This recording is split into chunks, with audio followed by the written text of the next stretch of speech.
পড়াশোনা, কত শত এক্সাম, লাইফ হলো তাল গোল যেন এক মহাজ্যাম। একটু ব্রেক চাই, নো মোর টেনশন। টিফিনের ফাঁকে হবে আজ সব অবসান।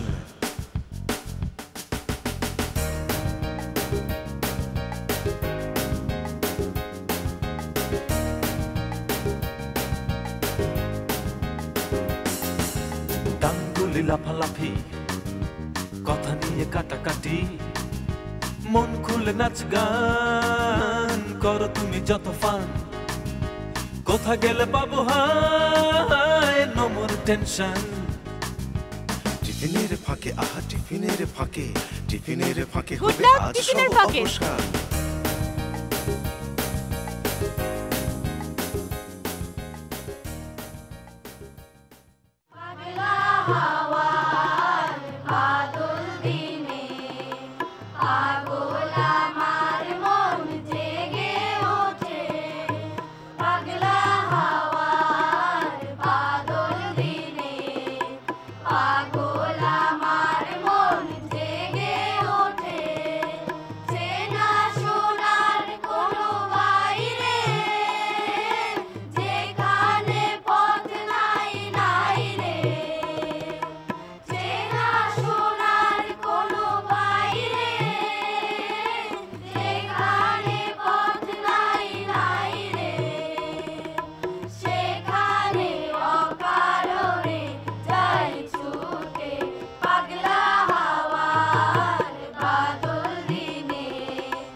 হ্যাঁ, আমারও অনেক ভালো লেগেছে। পাগলা হাওয়ার বাদল দিনে বাদল আমার মন নেচে ওঠে। ওদের এই পাগল মন বাদল দিনে নেচে ওঠে, আর আমাদের মন নেচে ওঠে ওদেরকে দেখলে। ওদের মাঝে আসলে আমরা সবকিছুই ভুলে যাই, আমাদের সবকিছুই ভালো লাগতে থাকে, সবকিছু নতুন লাগতে থাকে। নতুন একটা পারফরমেন্স দেখে নিলাম, আরও অনেক পারফরমেন্স ওরা আমাদের জন্য রেডি করেই আমাদের জন্যই অপেক্ষা করছে। তার আগে জেনে নেই কোন বন্ধুরা থাকছে আর সারাটা দিন আমাদের সাথে। বন্ধুরা, তোমাদের স্কুলের নাম কি? হ্যাঁ বন্ধুরা, আমরা কিন্তু ঢাকায় নেই, ঢাকার থেকে অনেক দূরে হবিগঞ্জে চলে এসেছি। আর হবিগঞ্জের দেখতেই পাচ্ছ প্রাণ আরএফএল পাবলিক স্কুলের বন্ধুরা আমাদের সাথে ছিল এতক্ষণ। পারফরমেন্স দেখেছি, আরও অনেক পারফরমেন্স দেখবো, সারাটা দিনই থাকবে তারা আমাদের সাথে। চলো তাদের পারফরমেন্সগুলো দেখে নিই একে একে। টিফিনের ফাঁকে আহা টিফিনের ফাঁকে, সেরাদের সেরা আমাদের সাথে রয়েছে এই স্কুলের hope for future Ekramul Hasan Talukdar. তার জন্য রয়েছে গুড লাক টিফিনের ফাঁকের পক্ষ থেকেই সম্মাননা স্মারক, এটা তোমার জন্য। আমাদের সাথে রয়েছেন এই স্কুলের প্রিন্সিপাল রাশিদুল হাসান, তার জন্য রয়েছে গুড লাক টিফিনের ফাঁকের পক্ষ থেকেই সম্মাননা স্মারক। স্যার, এটা আপনার জন্য। ধন্যবাদ। আচ্ছা, তুমি আমাদের হয়েছ হোপ ফর ফিউচার অ্যাওয়ার্ডের ওনার, তাই না? কেমন লাগছে? আমার অনেক ভালো লাগছে। আমার স্কুলের শিক্ষকরা এবং আমার হেড স্যার যে এই আয়োজনটা করেছে তার জন্য আমার অনেক ভালো লাগছে। স্কুলকে ধন্যবাদ এবং টিচারদের সবাইকে ধন্যবাদ। আচ্ছা, এখন তো তুমি অনেক ছোট, তাই না? বড় হয়ে নিশ্চয়ই কিছু হবার ইচ্ছা আছে। দেশের জন্য কি করবার ইচ্ছা? দেশের জন্য একজন সেনাবাহিনীর অফিসার হিসেবে দেশকে একটি ডিজিটাল রাষ্ট্র হিসেবে গড়ে তুলতে চাই এবং বাংলাদেশকে একটি উন্নত রাষ্ট্র হিসেবে গড়ে তোলার জন্য আমরা যে কোনো বিপদ মোকাবেলায় প্রস্তুত থাকতে চাই। বাহ, তোমার জন্য অনেক অনেক শুভকামনা। স্যার, এবার আপনার কাছে আসি। স্যার, খুব নতুন আপনার স্কুলটা, কিন্তু খুব সুন্দর সাজানো গুছানো। সেই সাথে দেখতে পাচ্ছি বিশাল একটা টিচার্সদের টিম। কিভাবে ম্যানেজ করছেন আর শিশুদের সাথে কাজ করতে কেমন লাগে? দুটো কোশ্চেন আপনার জন্য। ধন্যবাদ। সর্বপ্রথমে এনটিভিকে ধন্যবাদ জানাই আমাদের প্রাণ আরফিল পাবলিক স্কুলে আপনাদের এই টিফিনের ফাঁকে সুযোগ দেওয়ার জন্য। আসলে 2015 সালের 1 জানুয়ারি থেকে আমরা স্কুলটি শুরু করেছি এবং অত্যন্ত অল্প সময়ের মধ্যেই আমরা এই এলাকার মানুষদের কাছ থেকে ভালো সাড়া পেয়েছি এবং বর্তমানে আমাদের 600 ছাত্রছাত্রী রয়েছে। আমরা নার্সারি থেকে 10ম শ্রেণী পর্যন্ত বর্তমানে শিক্ষা দান করছি। এই এত বড় একটি শিক্ষকদের দল নিয়ে কিভাবে কাজ করছি সেটি অবশ্যই একটি বড় শিল্প প্রতিষ্ঠানের অঙ্গ সংগঠন হওয়ার কারণেই আমরা এটা পাচ্ছি। আপনারা জানেন যে এটা প্রাণ আরফিল পাবলিক স্কুল বাংলাদেশের one of the biggest business company প্রাণ আরফিল গ্রুপের মাধ্যমে পরিচালিত হয় এবং তারা আমাদেরকে সর্বপ্রকার সহযোগিতা প্রদান করে থাকে। তাদের সহযোগিতার কারণেই আজকে আমরা অতি অল্প সময়ে এই অবস্থানে আসতে পেরেছি। স্যার, আপনাকে অসংখ্য ধন্যবাদ। ধন্যবাদ আপনাকে। আমরা খুবই আনন্দিত, কারণ আমাদের সাথে রয়েছেন এই স্কুলের সভাপতি। এখন তার সাথে কিছু কথা বলবো। স্যার, কেমন আছেন? জি, ভালো আছি। স্যার, আপনার কাছে একটা প্রশ্ন হলো, এই যে বড় বড় গ্রুপগুলো আপনারা যেরকম করেছেন, একটা স্কুল করেছেন, অনেক দুস্থ শিশুরা এখানে আছে আমি জানি, এরকম কি আমাদের দেশে উচিত না যে বড় কোম্পানিগুলো আছে, যে গ্রুপগুলো আছে, তারা এরকম যদি একটা করে স্কুল করে, আমার মনে হয় আমাদের দেশে স্কুলের আর অভাব হয় না, আর দুস্থ শিশুগুলো তারা কিন্তু সেই শিক্ষাটা পায়। হ্যাঁ, অফকোর্স আপনি সুন্দর একটি কোশ্চেন করেছেন। আমাদের প্রাণ আরফিলের একটি বড় কোলাবরেট, বিজনেস কোলাবরেট এবং একটা স্বনামধন্য কোম্পানি। আমরা পড়াশোনার পাশাপাশি সিএসআর অ্যাক্টিভিটিতে আছি। সিএসআর অ্যাক্টিভিটির মধ্যে আমাদের স্কুল, আমাদের মাদ্রাসা এবং ক্লিনিক এবং হাসপাতাল, নানাবিধ আমাদের সিএস অ্যাক্টিভিটিস আছে। তো আমাদের প্রাণ আরফিলের মতো যদি অন্যান্য বিজনেস ইউনিটও যদি আমাদের বাংলাদেশ আগায় আসে এবং অবহেলিত প্রান্তিক জনগোষ্ঠীকে উন্নত করার জন্য তারা যদি আগায় আসে, তাহলে বাংলাদেশ আর এরকম অবহেলিত কান্ট্রি হিসাবে থাকবে না। আমার একটা অনুরোধ, অন্যান্য বিজনেস ইউনিটরাও যেন আমাদের প্রাণ আরফিলের মতো এগিয়ে চলে আসে। স্যার, আপনাকে অসংখ্য ধন্যবাদ। Thank you. আমরাও আশা করছি বাংলাদেশের যত বড় বড় কোম্পানিগুলো আছে তারা সবাই এভাবে এগিয়ে আসবে প্রাণ আরএফএল গ্রুপের মতো। আর এই স্কুলের সকল টিচারকে গুড লাক টিফিনের ফাঁকের পক্ষ থেকে অনেক অনেক শুভকামনা। টিফিনের ফাঁকে, আহা টিফিনের ফাঁকে।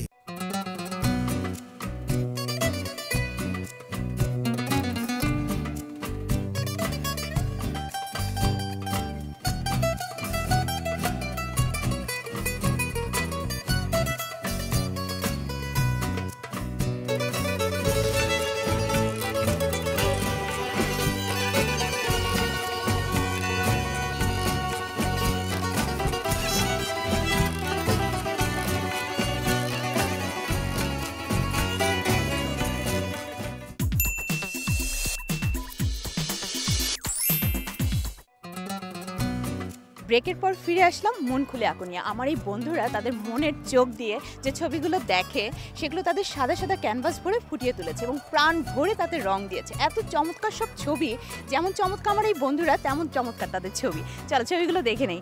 বাহ, ছোট ছোট বন্ধুরা, খুব সুন্দর হয়েছে তো তোমাদের ছবিগুলো। বন্ধুরা, এই ছবিগুলো কিন্তু আমার বারবার করে দেখতে ইচ্ছা করে, আমি জানি তোমাদেরও দেখতে ইচ্ছা করে, তাই তো তোমাদের জন্য খুলেছি online art gallery. Online art গ্যালারিতে গেলেই তোমরা এই ছবিগুলো বারবার করে দেখতে পারবে, আর চাইলে কিন্তু পেতেও পারবে। পেতে হলে তোমাদের যেতে হবে www.tiffinerpocket.com। এখানে গেলেই ছবিগুলো দেখতে পারবে, চাইলে পেতেও পারবে। আর এখন বন্ধুদের জন্য রয়েছে গুড লাকের তরফ থেকেই উপহারগুলো। বন্ধুরা আসো, তোমাদের গিফটগুলো নিয়ে নাও আর আমাকে তোমাদের ছবিগুলো দিয়ে দাও। আসো আসো আসো, দৌড়ে আসো দৌড়ে আসো, সব সব।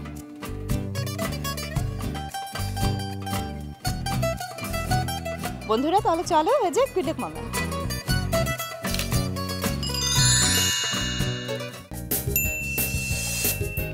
টিফিনের ফাঁকে, আহা টিফিনের ফাঁকে। সুরের খেলা। বন্ধু এখন গানে গানে সুরে সুরে আমাদের গান শোনাবে। আর লালনের দেশে এসে লালনের গান না শুনলে হয়? বন্ধু এখন আমাদের লালনের গান শোনাবে। মিলন হবে কত দিনে, মিলন হবে কত দিনে, আমার মনের মানুষের শোনে, আমার মনের মানুষের শোনে। মিলন হবে কত দিনে, মিলন হবে কত দিনে, আমার মনের মানুষের শোনে, আমার মনের মানুষের শোনে।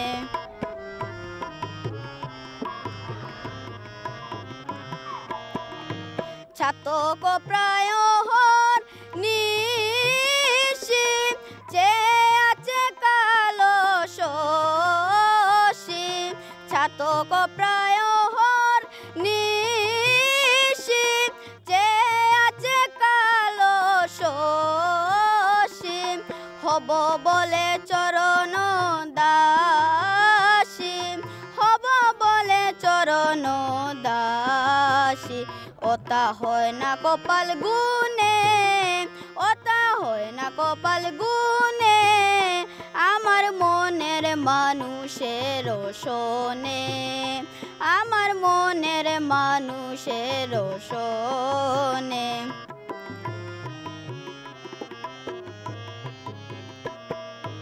মেঘের বিদ্যুৎ মেঘে যে মন লুকালে না পায় অন্বেষণ, মেঘের বিদ্যুৎ মেঘে যে মন লুকালে না পায় অন্বেষণ, কালারে হারায়েতে মন, কালারে হারায়েতে মন, ও প্রেম যে করে সে জানে, ও প্রেম যে করে সে জানে, আমার মনের মানুষের শোনে, আমার মনের মানুষের শোনে।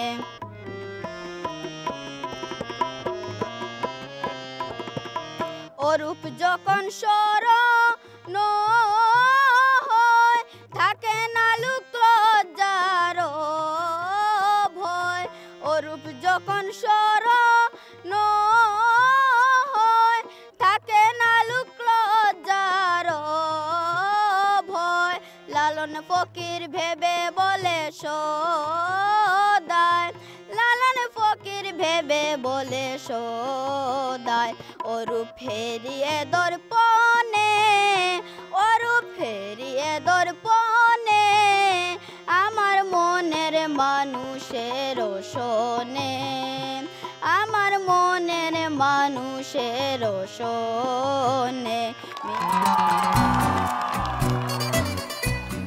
এত সুন্দর পারফর্ম তোমরা করো, তোমরা ছাড়া অন্য কেউ কি হতে পারো আমাদের মনের মানুষ? না, গুড লাক টিফিনের ফাঁকের মনের মানুষ তোমরাই। তাই তোমার জন্য রয়েছে গুড লাক টিফিনের ফাঁকের পক্ষ থেকে উপহারগুলো, এটা তোমার।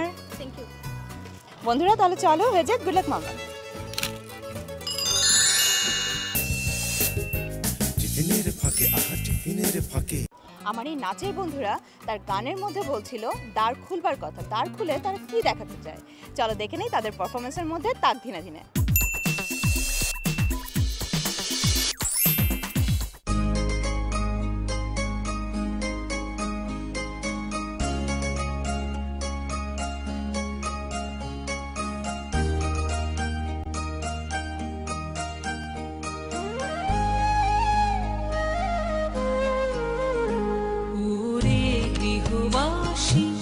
ফুলদার খোল লাগলো যে দোল, স্থলে জলে বন তলে লাগলো যে দোল, দ্বার খোল দ্বার খোল ওরে গৃহবাসী, ফুলদার খোল লাগলো যে দোল, স্থলে জলে বন তলে লাগলো যে দোল, দ্বার খোল ওরে গৃহবাসী।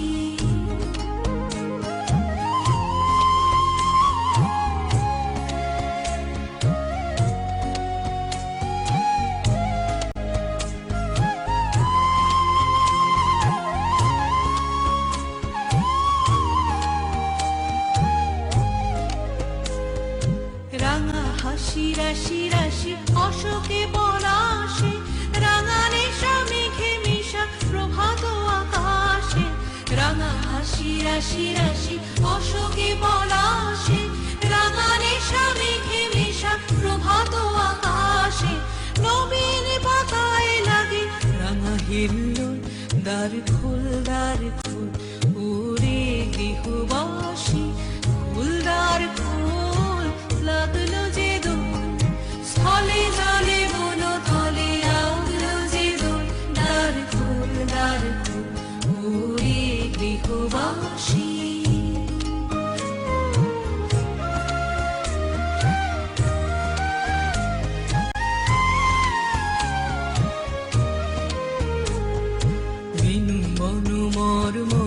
দক্ষিণ বাতাসে প্রজাপতি দোলে ঘাসে ঘাসে, বেনু বন মরমরে দক্ষিণ বাতাসে প্রজাপতি দোলে ঘাসে ঘাসে।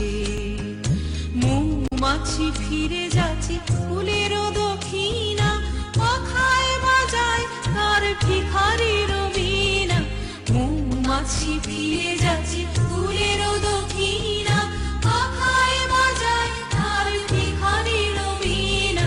মাধবী বিতানে বায়ু গন্ধে বিপুল, দ্বার খোল ওরে গৃহবাসী, খোল দ্বার খোল, লাগলো যে দোল, স্থলে জলে বন তলে লাগলো যে দোল, দ্বার খোল ওরে গৃহবাসী। কি সুন্দর একটা পারফরমেন্স দেখে নিলাম, তাই না? আমার তো অনেক ভালো লেগেছে। তাই তাদের জন্য রয়েছে গুড লাক টিফিনের ফাঁকের পক্ষ থেকে উপহারগুলো। বন্ধুরা তাহলে চলো হয়ে যায় খুলে কম।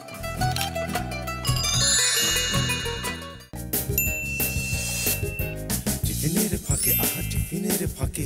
যত কথা আমার এই বন্ধুদের কত শত কথা থাকে, কত শত কথার ঝুড়ি নিয়ে আমাদের জন্যই অপেক্ষা করে আমাদের সাথে কথা বলবে বলে। আর তারা তো আজকে একটা মজার টপিক পেয়েছে, তাই তারা কথা বলার জন্য খুবই এক্সাইটেড। তাদের টপিক হলো তাদের অবসর। তারা অবসরে কি কি করে জানবো বন্ধুদের মুখ থেকে। চলো শুনে নিই তারা অবসরে কি কি করে। আমি অবসরে ঘুরতে ভালোবাসি। ঘোরার মাধ্যমে আমি যেন আমার আনন্দকে খুঁজে পাই। আমি সময় পেলে আমার বাবা মা কিংবা বন্ধুদের সাথে ঘুরতে যাই। আর যদি কোনো পড়া বুঝতে না পারি, কোনো জায়গা সম্পর্কে সেটা পড়াটা যদি থাকে, তাহলে আমি সেখানে ঘুরতে যেতে চাই। যেমন আমি কিছুদিন আগে সোনারগাঁও সম্পর্কে পড়েছিলাম, আমি সেখানে ঘুরতে গিয়েছিলাম গত শুক্রবার। সেখানে আমি রাজপঙ্খী নৌকা সম্পর্কে জেনেছি, যেটা সম্পর্কে বইয়ে লেখা ছিল না।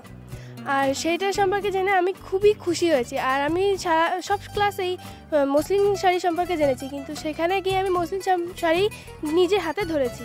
যারা জীবনে সফলতা অর্জন করেছে তাদের সম্পর্কে জানতে ও তাদের বইগুলো পড়তে আমি খুব ভালোবাসি, কারণ আমি জীবনে সফলতা অর্জন করতে চাই এবং জীবনে আমি কিভাবে সফলতা করব তারা আমাকে শেখাতে পারে। কিন্তু সবার সাথে এখন কথা বলা সম্ভব নয়। ধরুন আমি যদি আইনস্টাইনের কাছ থেকে আপেক্ষিক তত্ত্ব বুঝতাম, তাহলে আমি খুব ভালো আপেক্ষিক তত্ত্ব বুঝতে পারতাম, কিন্তু এখন আর সে বেছে নেয়, এটা সম্ভব না। কিন্তু তার বইগুলো রয়েছে, তার সেই বইগুলো পড়ে আমি জ্ঞানগুলো অর্জন করতে পারি। তাই জন্য আমি বেশিরভাগ সময়ে যারা সফল হয়েছে তাদের জীবনে নিয়ে পড়াশোনা করে থাকি। অবসর সময় আমি ক্রিকেট খেলতে ভালোবাসি। আমার স্কুলে অনেক বন্ধুবান্ধব আছে যাদেরকে আমি স্কুলের টিফিনের ফাঁকে তাদেরকে নিয়ে ক্রিকেট খেলি, এবং আমার বাসায় অনেক বন্ধুবান্ধব আছে যাদেরকে নিয়ে আমি অবসর সময় পেলেই তাদেরকে নিয়ে ক্রিকেট খেলি। এবং আমার ক্রিকেট খেলাতে আমার মা বাবা আমাকে আগ্রহ দেন। আমি বাংলাদেশি প্লেয়ার সাকিব ভাই, তামিম ভাই এবং মুশফিক ভাই এদেরকে অনুসরণ করি, এবং সত্যি কথা বলতে আমি ক্রিকেটকে এত ভালোবাসি। আমি অবসর সময়ে টিভি দেখি। আমি স্কুল থেকে গিয়ে এবং মাঝে মধ্যে রাতে বাড়িতে টিভি দেখি। আমি টিভিতে ডিসকভারি চ্যানেল দেখতে ভালোবাসি। ওই চ্যানেলে একটা আমার প্রিয় প্রোগ্রাম আছে, সেটা হলো ম্যান ভার্সেস ওয়াইল্ড। এই প্রোগ্রাম থেকে আমি অনেক কিছু শিখতে পারি, যেমন মানুষ কীভাবে কোনো কিছু ছাড়াই বনের মধ্যে জীবনযাপন করতে পারে সেই সম্পর্কে শিখতে পারি। আমি অবসর সময়ে ভ্রমণ কাহিনীর বই পড়ি, কারণ পৃথিবীতে অনেক বৈচিত্র্যপূর্ণ ও সৌন্দর্যময় স্থান রয়েছে যা সম্পর্কে আমার ধারণা নেই। এসব স্থান সম্পর্কে জানতে আমার খুব ইচ্ছে করে, এর জন্য আমি ভ্রমণ কাহিনীর বই পড়ি। ভ্রমণ কাহিনী বই পড়তে আমার খুব ভালো লাগে, কারণ ভ্রমণ কাহিনীর বই পড়ার মাধ্যমে আমি বিভিন্ন দর্শনীয় স্থান সম্পর্কে জানতে পারি, বিভিন্ন ঐতিহাসিক স্থান সম্পর্কে জানতে পারি। তাছাড়া অনেক সময় আমার বিভিন্ন স্থানে বেড়ানোর সময় হয় না, তখন আমি ভ্রমণ কাহিনীর বই পড়ে সে ইচ্ছা পূরণ করি। অবসর সময় আমি ফুটবল খেলতে খুব ভালোবাসি। ফুটবল একটি আন্তর্জাতিক খেলা। এই খেলা অতি প্রাচীন একটি খেলা, কিন্তু দিনের পরিবর্তনের সাথে সাথে ফুটবল খেলা এখন আন্তর্জাতিক খেলা হিসেবে পরিচিত হয়েছে।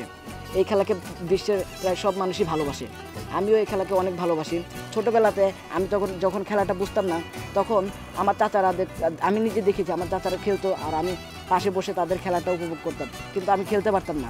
আমার চাচারা বলল, ইমন তুমি তো খেলতে পারো না, আমরা খেলি, আজকে তোমাকে খেলা শিখাবো। তখন থেকে আমার চাচা আমাকে খেলা শিখালো। এরপর থেকে ফুটবল খেলার প্রতি আমার একটা অন্যরকম একটা ফিলিংস আমার মনের ভিতর তৈরি হলো। এত চমৎকার করে আমার এই বন্ধুরা বলেছে তাদের অবসর নিয়ে, তাই তাদের জন্য রয়েছে গুড লাক টিফিনের ফাঁকের পক্ষ থেকে উপহারগুলো।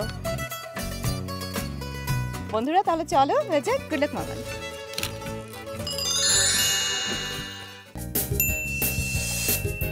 টিফিনের ফাঁকে, আহা টিফিনের ফাঁকে। কেমন লাগছিল তোমাদের? ভালো। আমার তো অনেক বেশি ভালো লাগছিল। ওরা যতটা সুন্দর তার থেকে সুন্দর কিন্তু ওদের মন, তাই ওদের কথাগুলোর মধ্যে একদম পিওরিটি পাওয়া যায়। ওদের সাথে সময় কাটাতে সবসময় ভালো লাগে, তাই আবার ফিরে আসবো নতুন কোনো বন্ধুদের নিয়ে। ততদিন পর্যন্ত তোমরা ভালো থেকো, সুস্থ থেকো, সুন্দর থেকো। আল্লাহ হাফেজ।